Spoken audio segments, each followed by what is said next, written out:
And voila, look at that. This is our Borodinski loaf, fully proofed. As you can see, the gorgeous cracks have formed.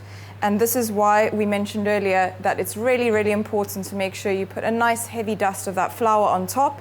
It will help you to identify when your loaf is ready. Also, another thing to look at is the puff of the loaf.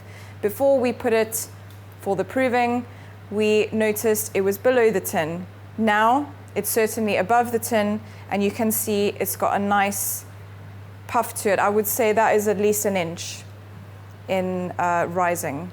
You can also see lots of bubble activity.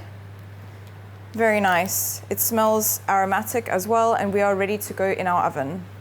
Before we pop our Borodinski in the oven, we need to discuss steam introduction again. So, why do we add steam in bread? We need to add steam in the first half of our baking with bread, in most cases, to help with the rise and also to delay the crust from forming. Today, I'm going to give you two options. Either you're going to be adding steam with a spray bottle like this, or you can also use ice. I have 2 cubes of ice here. They are standard sized ice cubes. What will happen if you use the ice? You will throw it on the base of your oven.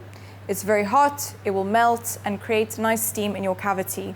Once that steam has evaporated, the dry heat will kick in, and that's when your crust forms on the bread.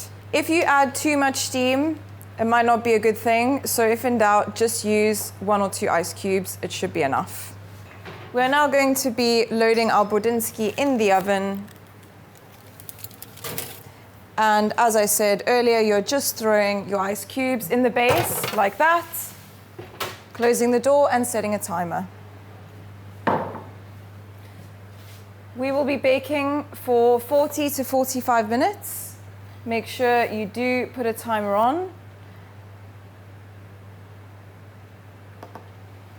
And we'll see how it looks when it comes out.